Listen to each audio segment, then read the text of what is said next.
Linda Pulaski had been on the kitchen floor for 7 hours before her neighbor heard anything. Zoe Komarov sat in the plastic chair beside the hospital bed and listened to Linda tell it.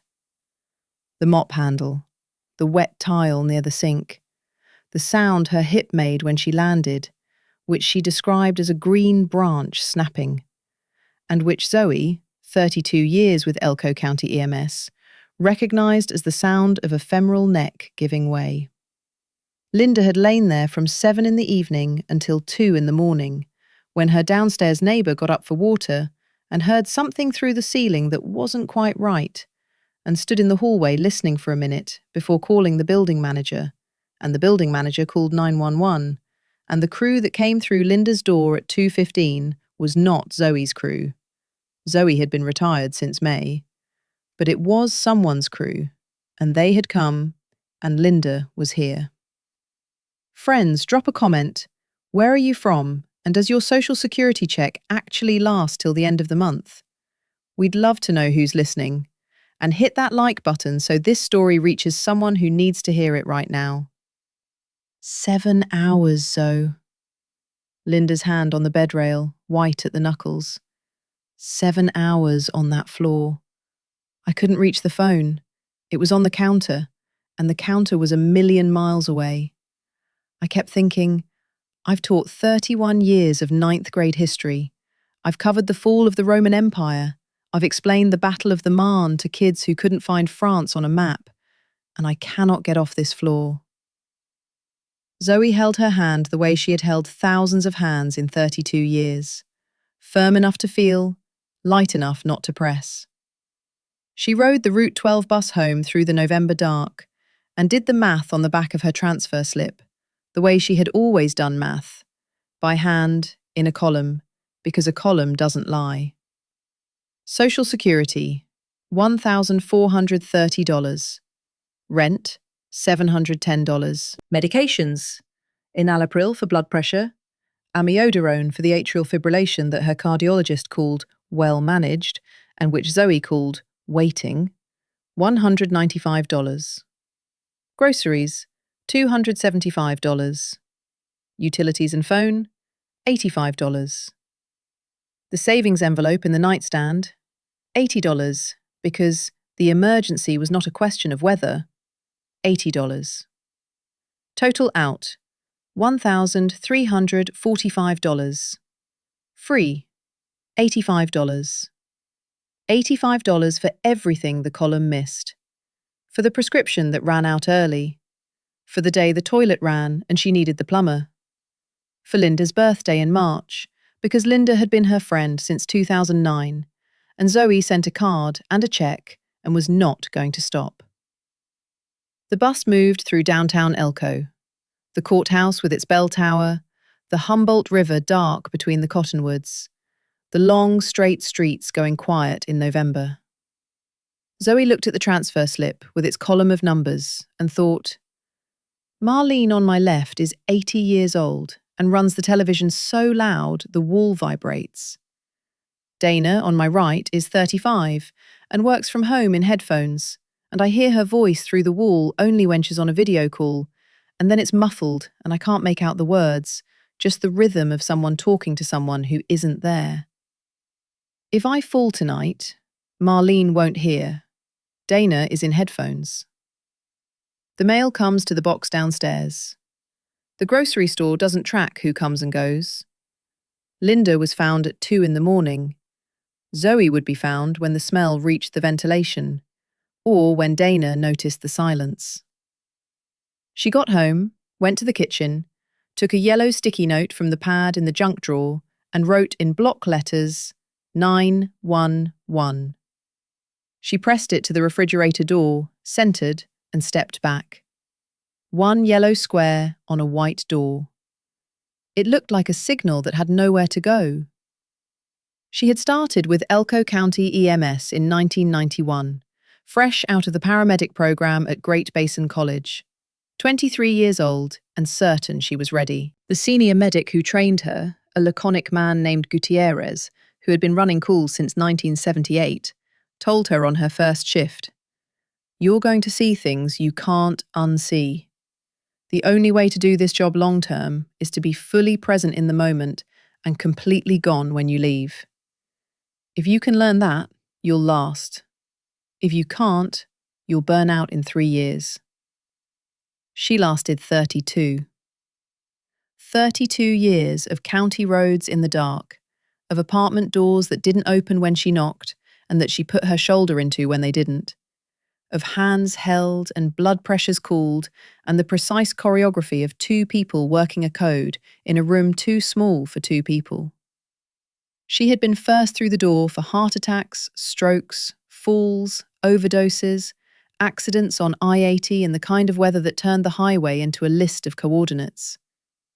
She had been present for births in unlikely locations and deaths in expected ones. She knew the difference between a person who was frightened and a person who was dying. And she knew that sometimes the second looked exactly like the first, and the first looked exactly like the second, and that the only way to tell them apart was to pay attention. She retired in May, and by June the waking at 5:30 had become inexplicable. There was nowhere to be. The shift started at 6, but the shift was over, and had been over for 6 weeks, and her body had not received the memo. She lay in the dark at 5:30 and listened to the building. Marlene's television already going on the left, the refrigerator hum, a car on Central Avenue 6 floors below, and the particular quality of silence that wasn't silence at all, but the absence of the radio. Dispatch, Unit 7, go ahead. Which for 32 years had been the constant background frequency of her life, and which was now simply gone. November came. She visited Linda every other day until the orthopedic surgeon discharged her with a walker and a home exercise program and a pamphlet about fall prevention that Linda read once and used as a bookmark. She bought groceries, chicken thighs, not breasts because the broth was better and the price was lower, and cooked and measured Linda's blood pressure with her own cuff and checked the medication list with the attention she had given medication lists for 32 years, which was the attention of someone who had watched the wrong pill at the wrong dose turn a stable situation into an unstable one. On a Thursday in the 3rd week of November, Zoe missed the Route 12 by 4 minutes and stood at the stop in the rain. November rain in Elko was cold and determined. Not dramatic, just persistent. The kind that didn't care whether you had an umbrella. She didn't have an umbrella. She had forgotten it, which had been happening more lately. The umbrella, her glasses, the name of the actor in the show she was watching. Not her clinical memory, which remained sharp. She could still recite the algorithm for cardiac arrest management from the 2015 AHA guidelines and the dosing for epinephrine by weight class. But the domestic memory had developed gaps, small ones, annoying in the way of a slightly loose filling, not serious, but present. "You'll get soaked," said the man next to her. He hadn't been there a moment ago, or she hadn't noticed him. He was perhaps 74, spare and upright, in a grey raincoat, with an umbrella that was large and black and clearly built to outlast its owner. He held it out slightly. "There's room." "I'm fine." "The 12 runs late on Thursdays. You'll be standing here for 20 minutes. She moved under the umbrella.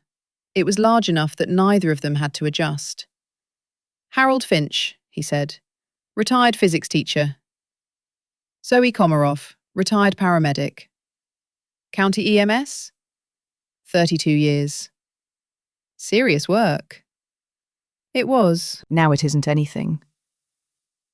They stood in the rain and said very little else. The bus came in 18 minutes. They sat in the 2 dry seats side by side, and when they got off at Central Avenue, she discovered he lived in the building across the street. 100 yards. The same distance she had walked from the ambulance to countless front doors. He had been there, she had been here, for 32 years. "If you need anything," he said at her corner, and he said it the way he had offered the umbrella, without pressure, as a plain fact. "3rd floor, apartment 9. The buzzer works." "Thank you, I don't." "I know, but if you do..." She went upstairs, the refrigerator with its one yellow note, the herbal tea she made because coffee in the evenings had stopped being a good idea around age 58. She sat at the kitchen table and thought about 7 hours on a floor, and about Marlene and the television, and about Dana and the headphones, and about the particular mathematics of living alone in a city where no one is watching for you. He appeared at her door the next morning. She opened it in her bathrobe, which she had been wearing at the door for exactly no one in 15 years.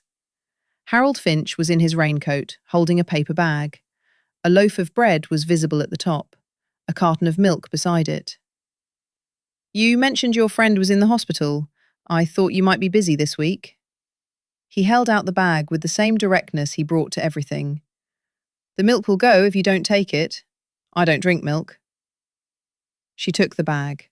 She had spent 32 years being the one who showed up at other people's doors, and she was standing in her own doorway with someone else's bread and milk. And the unfamiliarity of it was so complete that she simply stood there holding the bag without speaking. "Good morning, Zoe," said Harold, and walked back to the elevator. She put the milk in the refrigerator beside the yellow note with 911 on it and stood looking at the door for a moment. Then she went to the junk drawer and took out another sticky note and wrote Harold Finch's number on it.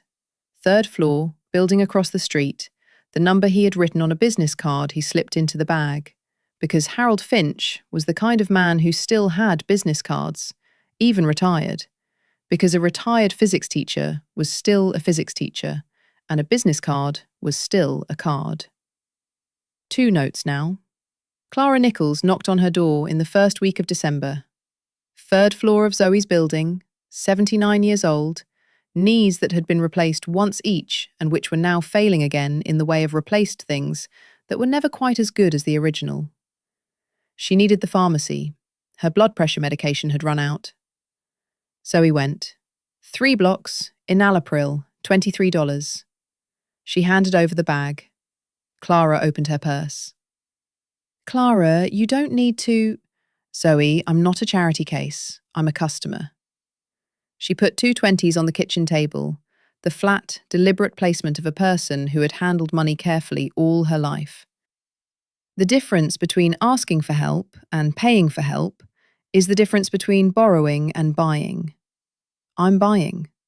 $40 for your legs. Keep the change for the next time. Zoe looked at the 2 bills.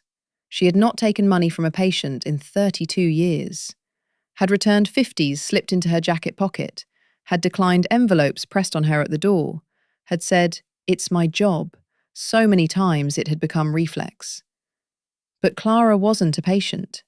Clara was buying something. And the word customer, from a 79-year-old woman in orthopedic shoes who had made her position entirely clear, landed differently than patient or favour. She took the money. That evening, she added Clara's name and number to the refrigerator door. 3 notes. December built a routine the way December builds winter. Gradually, layer by layer, until it's simply the condition of the world. Zoe came to Linda on Mondays and Fridays. Groceries, blood pressure, the exercise log from the physical therapist that Linda treated as optional and Zoe treated as the difference between walking in 6 months and not walking in 6 months. The distinction was not theoretical. In 32 years, Zoe had watched people exercise their way back from hip fractures and watched people not. And she knew which one Linda was going to be, and she intended to be right.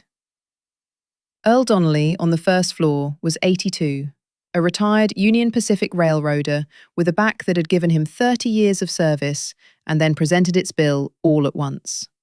Lumbar stenosis, the kind that made bending below the waist an event rather than a movement. He called on a Wednesday morning in mid-December. The gas to his stove had stopped. Zoe came down and found the shut-off valve behind the stove, which was below the counter, which was below Earl's functional range of motion. She turned it. The gas came on. She also checked his medications, which were in a paper bag on the counter with the original pharmacy labels facing various directions and the dosages in print that required good light and good eyes. And Earl had adequate light, but his reading glasses had a cracked lens, and new ones were $140. And, Zoe, I can buy 3 bags of groceries for $140.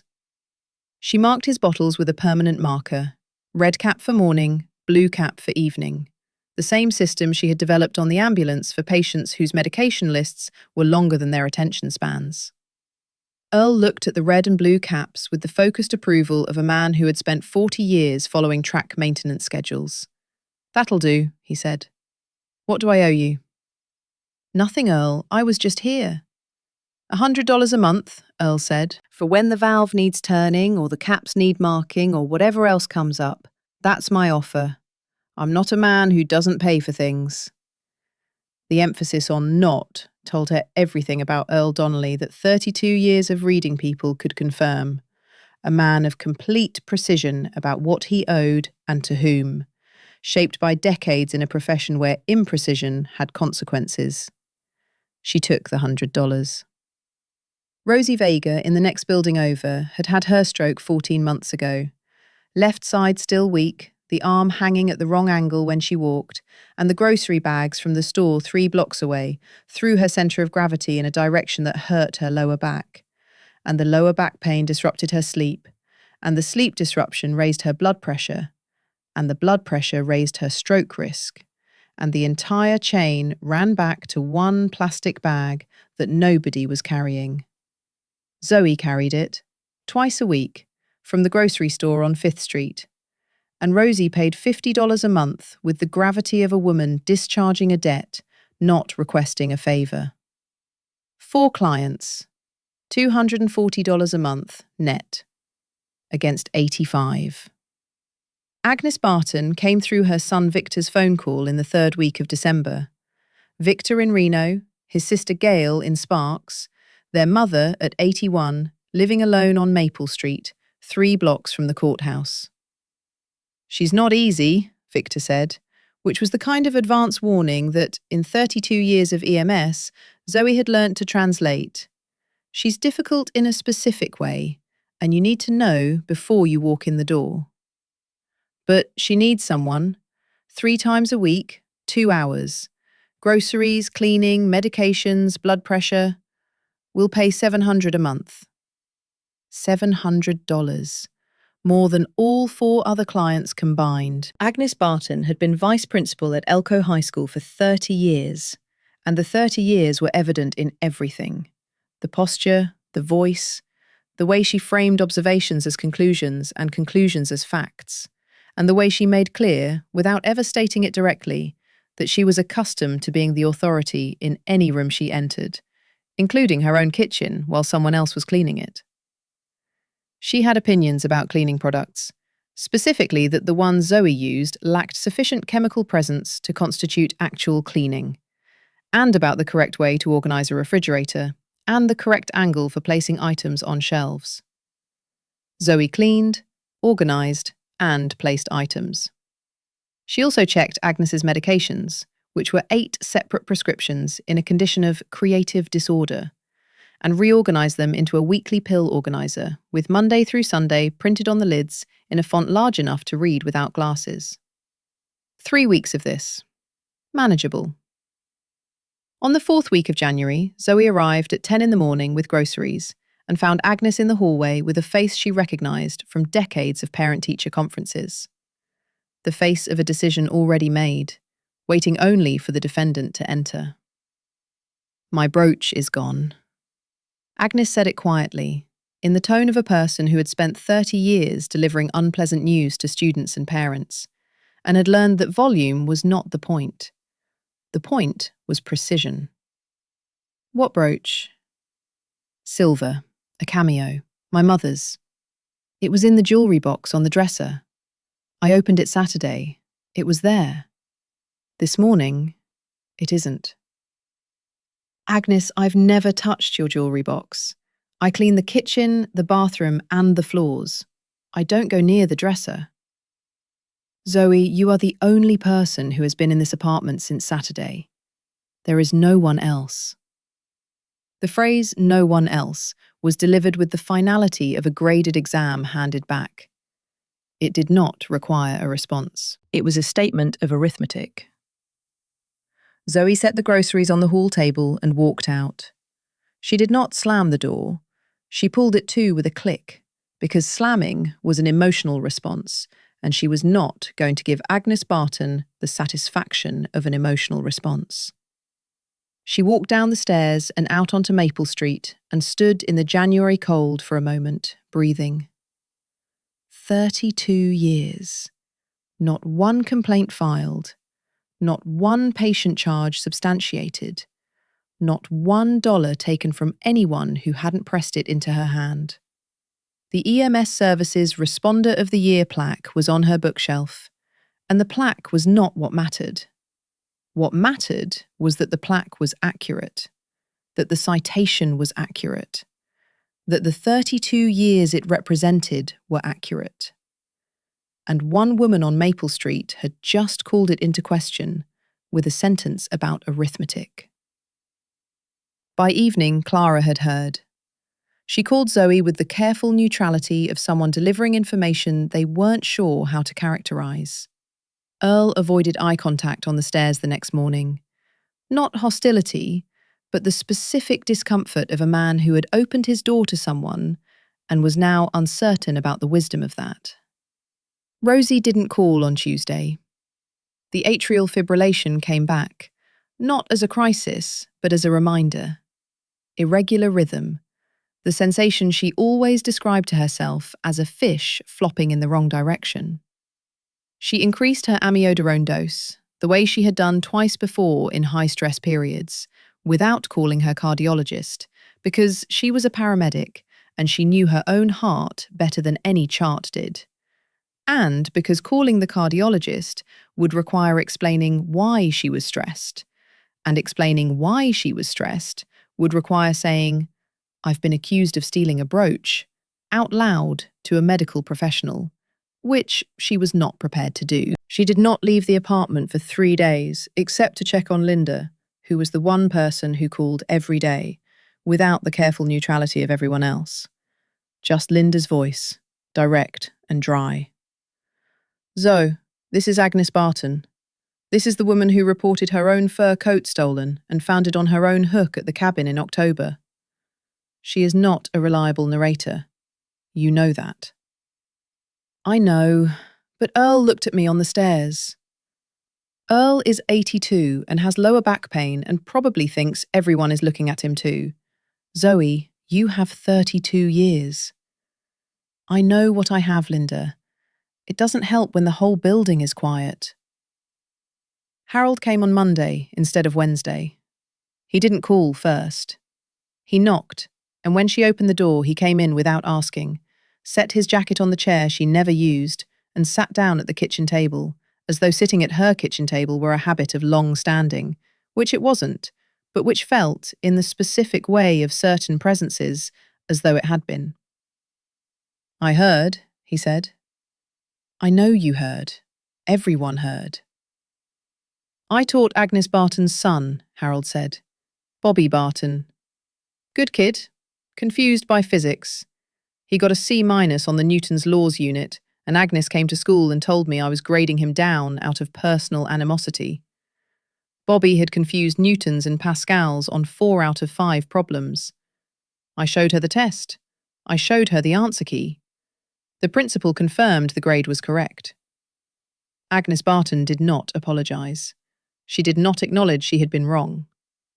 She looked at me in the hallway the following week with the expression of someone who still believes she was right and has simply run out of arguments. That was 30 years ago. Yes, Agnes Barton has been the same person for 30 years. The brooch is in her apartment. It's a physical object. It didn't leave the building. She put it somewhere and doesn't remember where. And when she finds it, she won't apologise for that either. But she will find it. "How do you know?" "Because in physics," Harold said, with the patience of a man who had explained conservation laws to 17-year-olds for 3 decades, matter is conserved. Things don't disappear. They go to the last place they were left, and they stay there until someone finds them. The brooch is in Agnes's apartment, probably somewhere she considers obvious, which means it's somewhere she has already decided not to look, because she is certain she would have remembered putting it there. Zoe looked at him across the kitchen table. "Wait," he said. "It turns up. These things always do." Victor drove from Reno on Saturday morning and was at his mother's apartment by 10.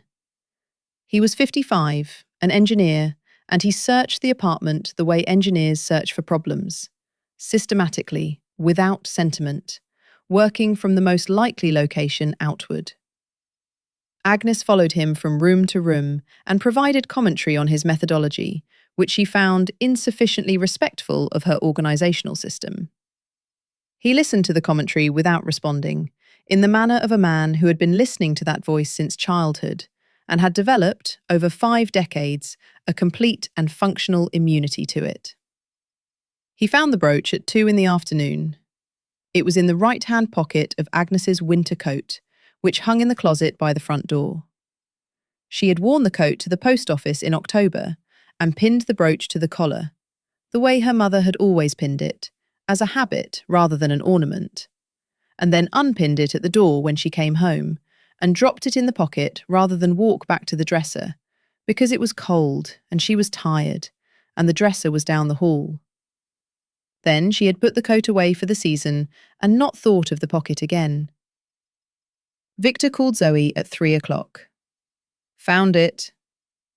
2 words. Zoe stood in her kitchen and held the phone and said nothing for a moment, because there was nothing to say that wasn't either too much or too little. And the space between too much and too little was just silence. "Coat pocket," Victor said. "October. She put it there coming in from the cold and forgot." "I see." "Zoe, she won't call you. I know that about her. She's not going to call and say she was wrong. I'm sorry, I should have...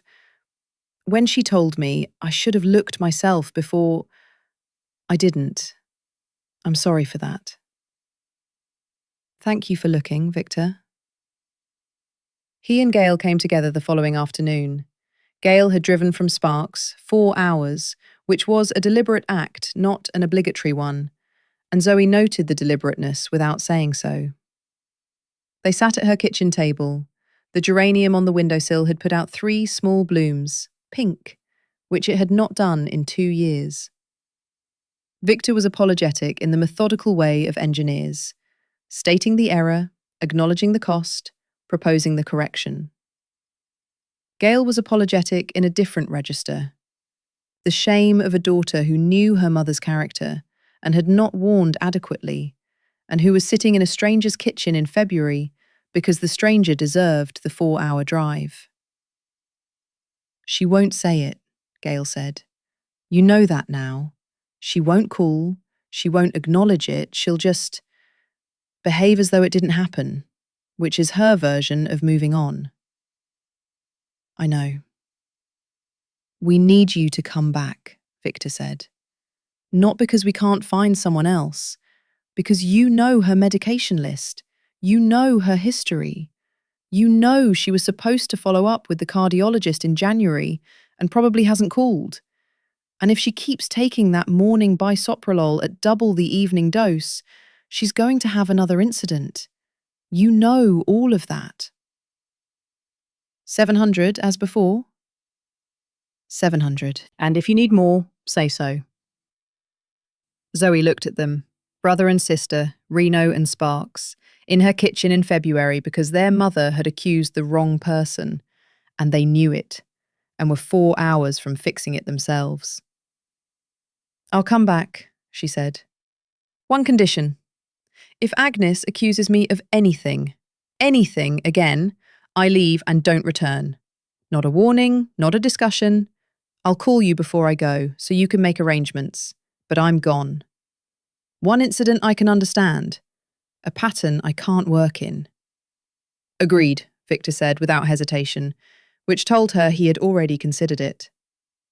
She returned to Agnes's apartment on Monday at 10 o'clock, with groceries and her blood pressure cuff, and rang the bell, and waited through the slow shuffle of slippered feet down the hall. Agnes opened the door. She was upright, as always, the posture of 30 years of school corridors, and she said, "Come in, Zoe," in the tone of a vice principal welcoming a teacher to a review meeting. Formal, final, with no possibility of refusal. In the kitchen, on the table, 2 cups, and a jar of jam, blackberry, homemade, with a handwritten label that said 2023. Not 1 cup, as always before, 2. And the jam was out, which it had never been. Agnes did not say she was sorry. She poured the tea and put a spoon of jam on a saucer and pushed it across the table. And the jam was the sentence she couldn't say out loud. And Zoe accepted it as such, because she had spent 32 years with people in the worst moments of their lives, and she had learned that people who cannot say the word find other ways to say the thing, and the other ways were often more expensive than the word, and therefore more true.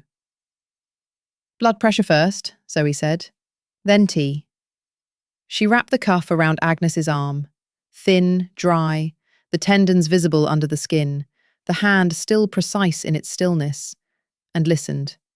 And the reading was 138/84, which was not alarming. She wrote it in the log she had started in January, because documentation was not bureaucracy, it was memory. And memory in this work was the difference between a trend and a surprise. "The cardiologist follow-up," Zoe said. "You were supposed to call in January." "I forgot." "I'll call tomorrow and make the appointment. I'll go with you if you want." Agnes looked at her over the teacup. Not warmly. Agnes did not look at people warmly. It wasn't in the vocabulary. But with the particular expression of someone recalibrating an assessment that had been made incorrectly and is being corrected without ceremony, because ceremony would require acknowledging the original error. "That would be practical," Agnes said. Before Victor left on Sunday, he said, "Zoe, my colleague, his mother is here in Elko. 78, post-fracture, lives alone on Idaho Street. He's in Reno, same situation. Can I give him your number?" And Gail, "My mother-in-law, 82, on Lamoille Highway, had a stroke last year. She's in the apartment all winter. Her kids are in Seattle. Someone who just checks in."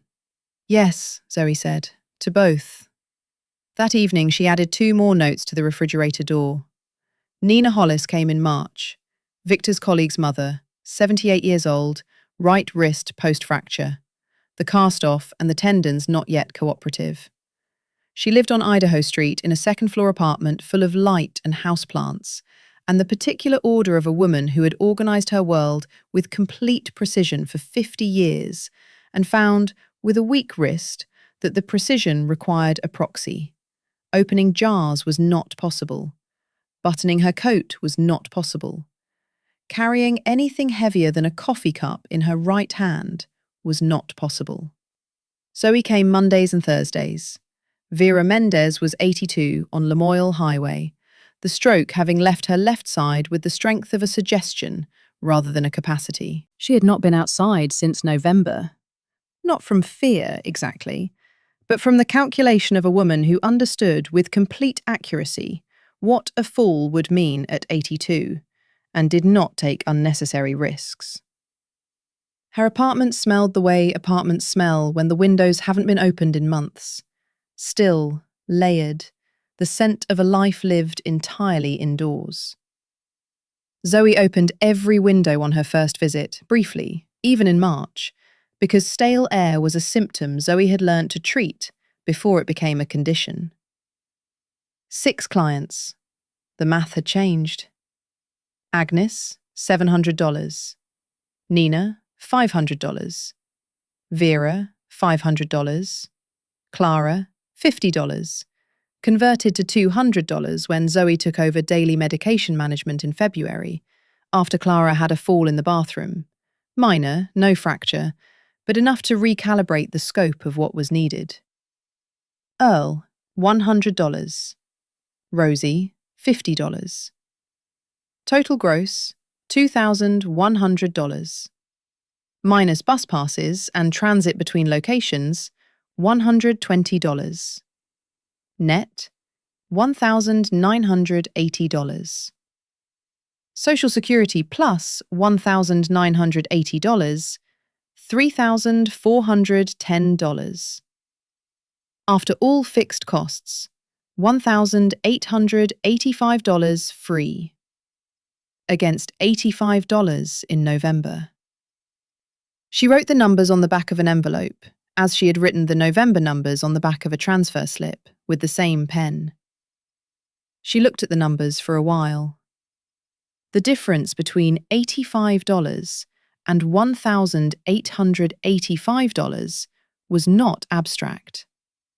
It was the prescription that ran out early, the plumber, Linda's birthday check, the new pair of walking shoes she had needed since September and had been postponing. The difference was the envelope in the nightstand. Now it was $50 a week instead of $20, because the emergency was still coming, was always coming. But now there was more road between here and it. In April, something happened that she hadn't planned and couldn't have designed. Her clients started calling each other. Not her, each other. She learned about it incrementally, the way you learn about a garden that has been growing without you. You notice it's larger than you expected. Harold called Earl every morning at 8. "How's the back?" "Stiff." "Mine too." "Weather?" 3 minutes. Earl called Linda on Tuesdays. Not because Zoe had suggested it, but because Zoe had mentioned Linda's hip to Earl once, in passing, and Earl had said, "2 blocks from me, I'll walk over," with the matter-of-fact efficiency of a man who had spent 40 years deciding what needed to be done and doing it. He brought cookies, store-bought, the kind in the orange tray, and they drank tea and didn't talk much, and Linda told Zoe it was the best Tuesday she'd had since the fracture. Not because of the cookies, but because of the specific quality of company that a person achieves after a long life lived without much pretense. Agnes called Harold every morning at 8:05, which was 5 minutes after Harold called Earl, and which Agnes had apparently decided was sufficient buffer to constitute a different conversation. She asked how his blood pressure was. Harold told her. She told him hers.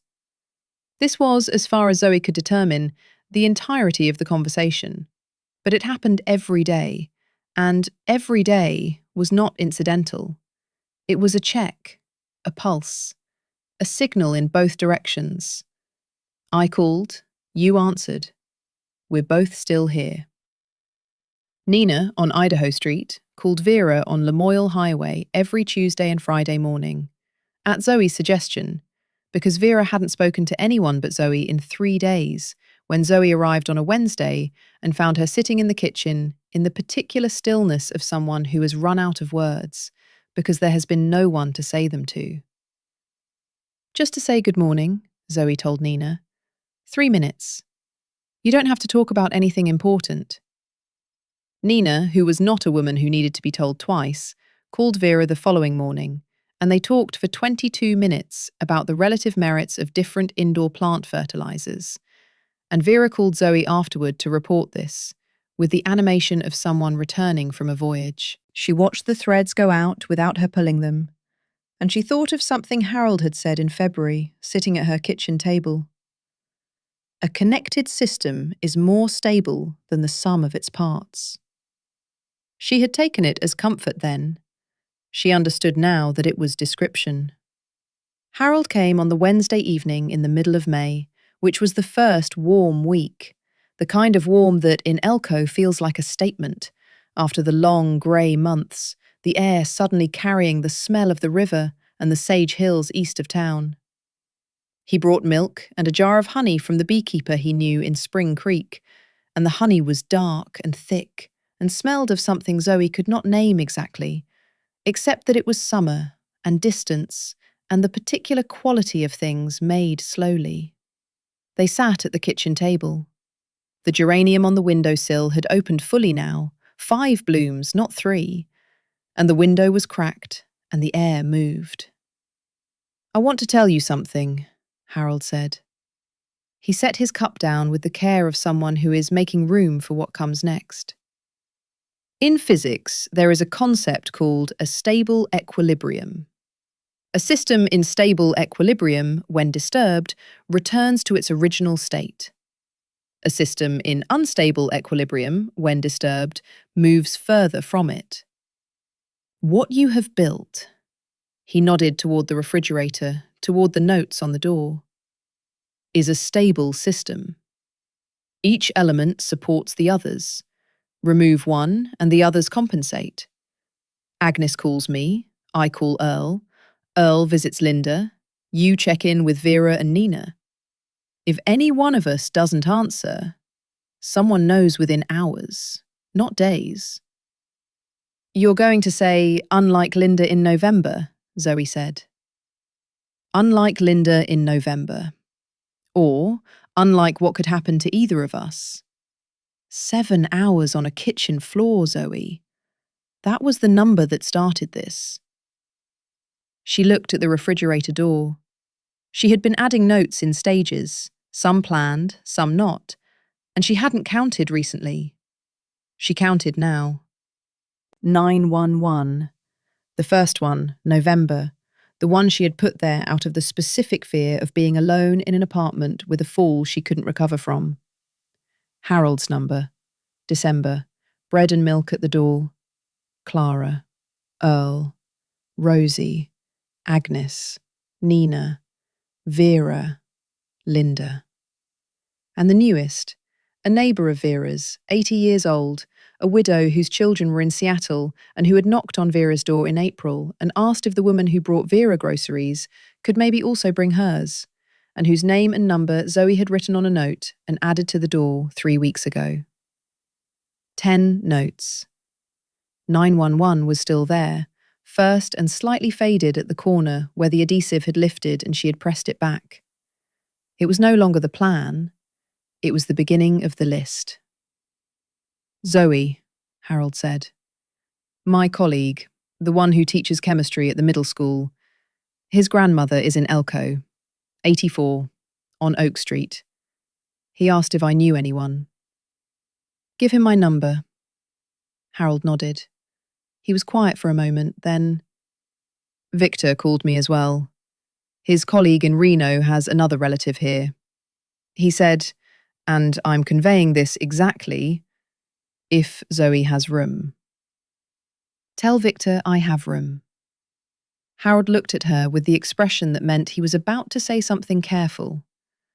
In 5 months of knowing him, she had come to recognize the particular quality of his pauses. They were not hesitation. They were assembly, the way a precise person assembles a statement before delivering it, to ensure it carries only what it's meant to carry. How are you? He said. Not the clients.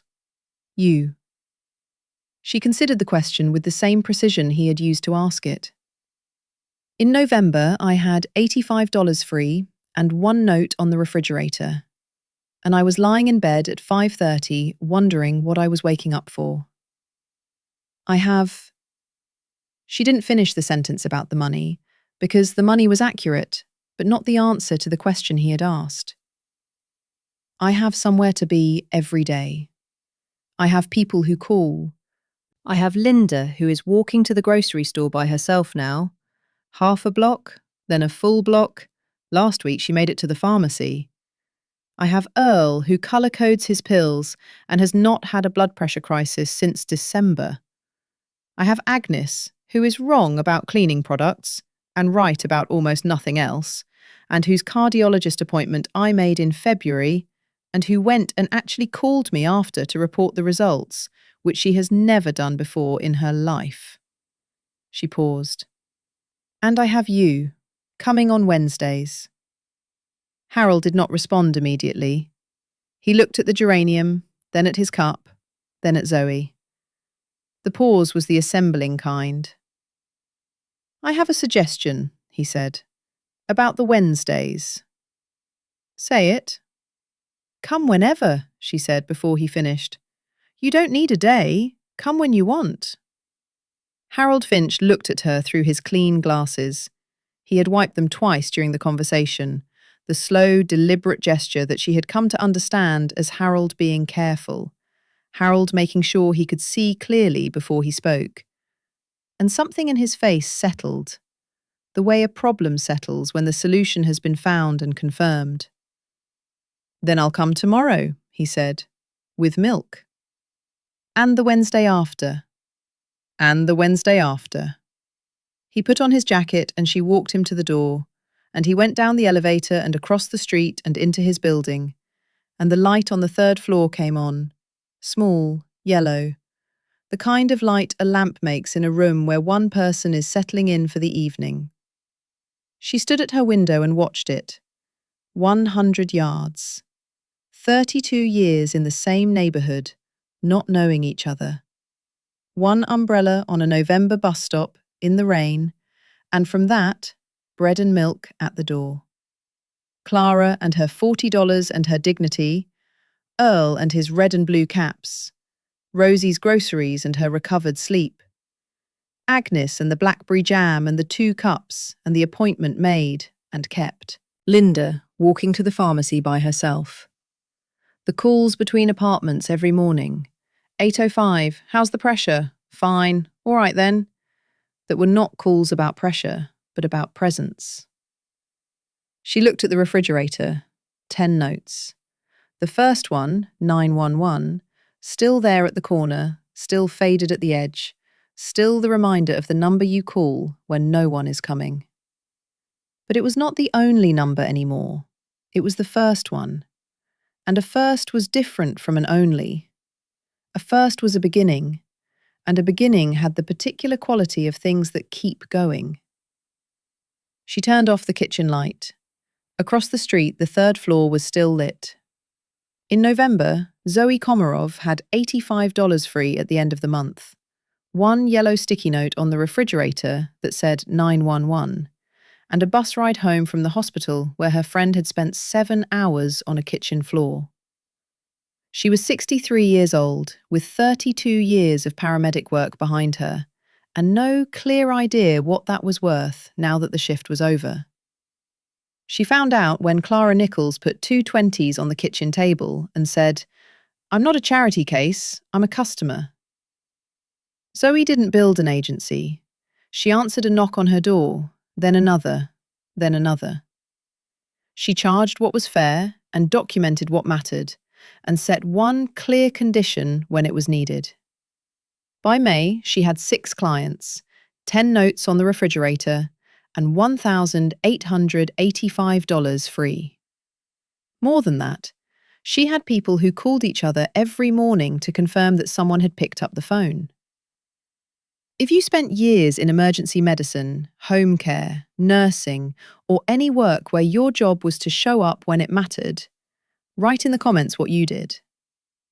32 years of knowing what a stable blood pressure looks like, what a pill organizer needs to say, when a fall is minor and when it isn't. That knowledge didn't retire when you did. Someone in your building is counting on a call that isn't coming. You could be the one who makes it. Like this video so it finds the person who has 1 note on the refrigerator right now and doesn't know there's another way.